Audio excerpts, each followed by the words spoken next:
Saudara-saudara yang terkasih dalam nama Tuhan Yesus Kristus, selamat pagi. Mari kita beribadah sejenak. Kita menyanyikan buku ND HKBP dari nomor 341 ayat 1.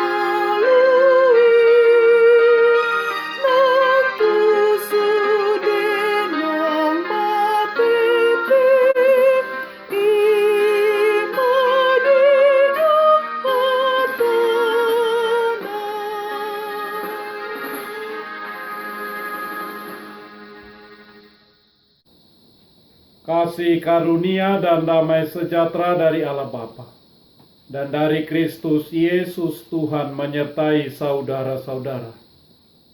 Amin. Saudara-saudara yang terkasih, firman Tuhan renungan harian Kamis 8 April 2021 dari kitab 1 Tesalonika pasal 4 ayat 16 mengatakan, sebab pada waktu tanda diberi, yaitu pada waktu penghulu malaikat berseru dan sangkakala Allah berbunyi, maka Tuhan sendiri akan turun dari sorga, dan mereka yang mati dalam Kristus akan lebih dahulu bangkit. Dalam bahasa Batak Toba mengatakan, aina tuat ma Tuhani sian banua gijang mardonga surak-surak, marsuara maraja ni suru-suruan, tarbigema sarune ni debata, dungi hehe maju molo akan mate di bagasan Kristus. Demikian firman Tuhan.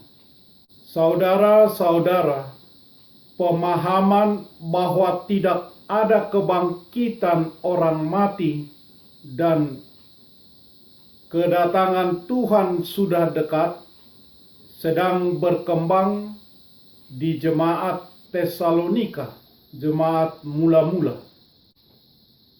Mereka bertanya, jika tidak ada kebangkitan orang mati dan apalagi kedatangan Tuhan sudah dekat, yaitu kedatangan Tuhan Yesus yang kedua kali, bagaimana dengan orang-orang yang kami kasihi, mereka yang sudah lebih dahulu mati?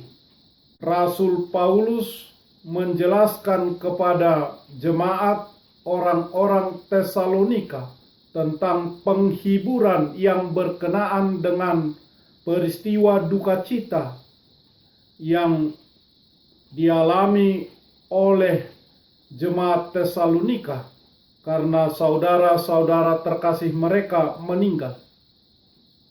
Paulus mengajak mereka agar teguh dalam kepercayaannya kepada Tuhan Yesus ketika mereka dalam duka cita. Rasul Paulus mengingatkan bahwa Yesus telah mati dan telah bangkit, bahwa orang yang meninggal di dalam Tuhan, maka yang terjadi bagi mereka antara lain, satu, mereka yang telah meninggal dikumpulkan oleh Allah. Ini adalah sebuah kepastian bahwa semua orang yang percaya yang meninggal dikumpulkan oleh Tuhan di suatu tempat. Mereka bersama-sama dengan Tuhan, sehingga kita tidak perlu mengkhawatirkan atau takut kepada mereka.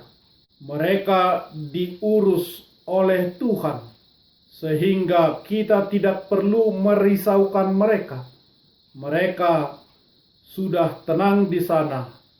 Kita yang masih di sinilah yang belum tenang. Yang kedua, pada saat hari Tuhan datang, mereka yang mati dalam Kristus akan lebih dahulu bangkit. Ini juga sebuah jaminan bahwa yang bangkit itu ialah tubuh dari setiap orang yang meninggal, di mana Kristus adalah yang sulung dari kebangkitan itu sendiri.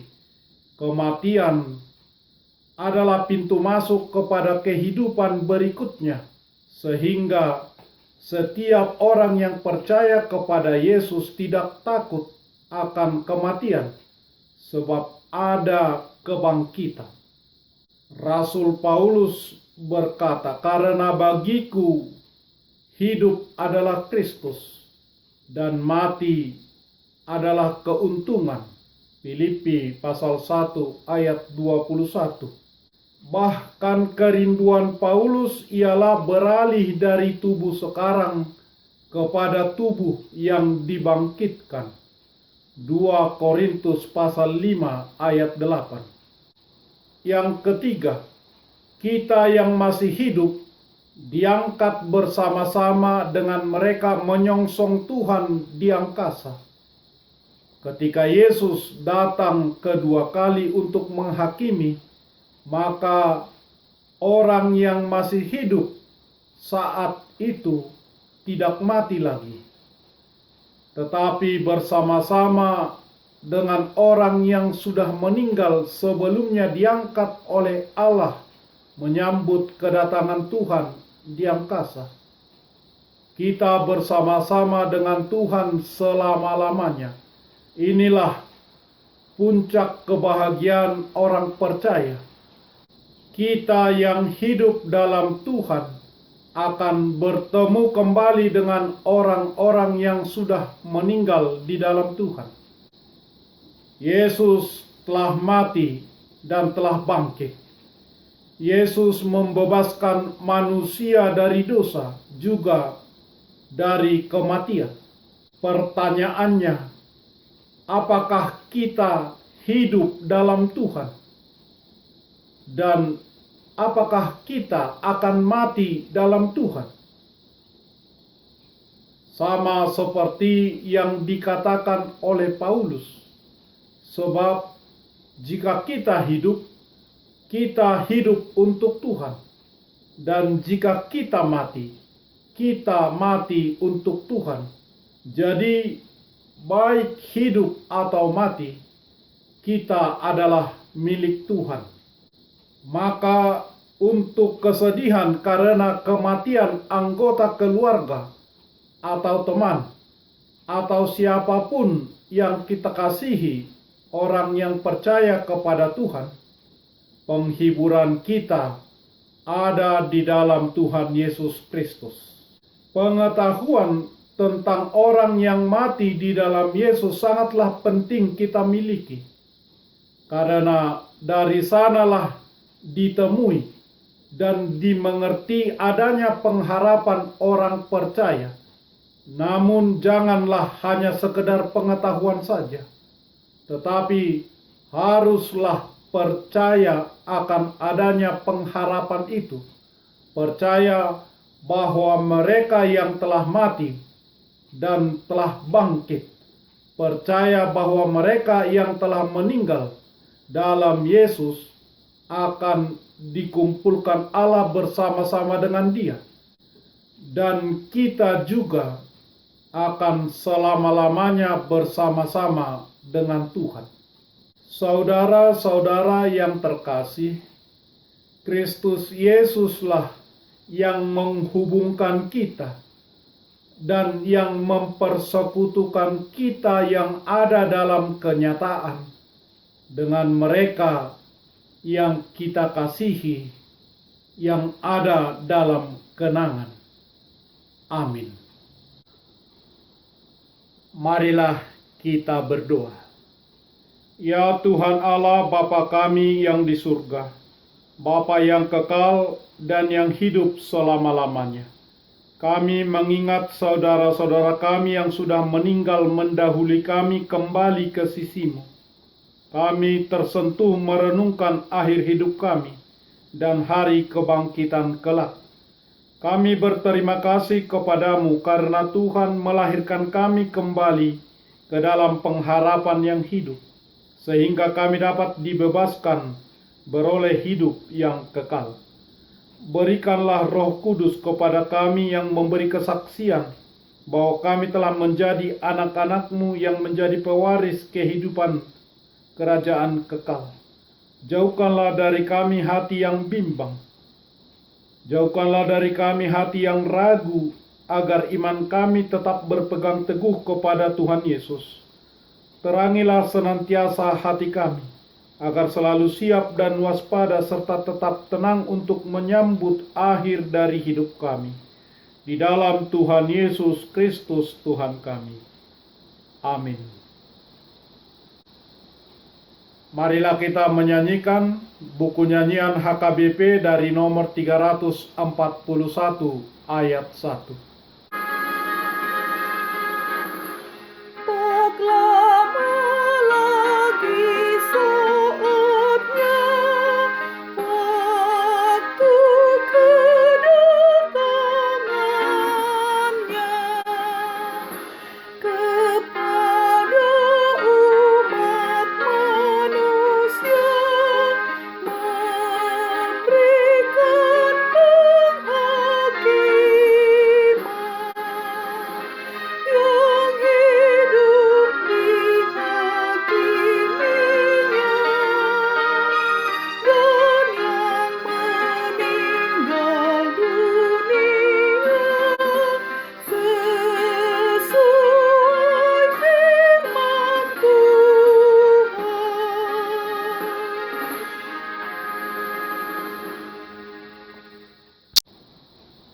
Kita bersama-sama berdoa dengan doa Bapa kami. Bapa kami yang di surga, dikuduskanlah nama-Mu, datanglah kerajaan-Mu. Jadilah kehendak-Mu di bumi seperti di surga. Berikanlah kami pada hari ini makanan kami yang secukupnya, dan ampunilah kami akan kesalahan kami, seperti kami juga telah mengampuni orang yang bersalah kepada kami. Dan janganlah membawa kami ke dalam pencobaan, tetapi lepaskanlah kami daripada yang jahat. Karena Engkau punya kerajaan, dan kekuasaan, dan kemuliaan sampai selama-lamanya. Amin. Anugerah Tuhan Yesus Kristus, kasih setialah Bapa, dan persekutuan Roh Kudus menyertai saudara-saudara. Amin.